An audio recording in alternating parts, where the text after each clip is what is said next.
Hello, this is Corbin Jones and Jason Vaccarella for EN605.715. This is our project 1. So we have an Arduino Uno wired up to a breadboard with an LED and a resistor.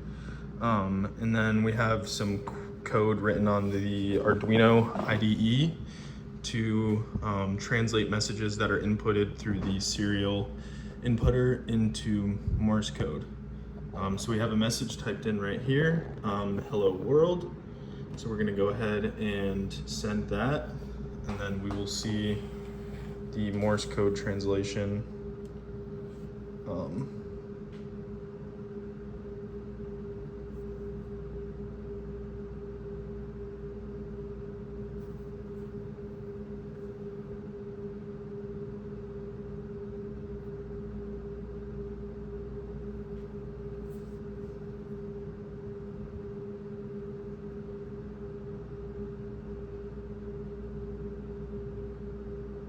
Awesome, so that was our translation. You saw a pause briefly between the words. And so now we've chosen underscore as our sentinel character, so we'll go ahead and send an underscore.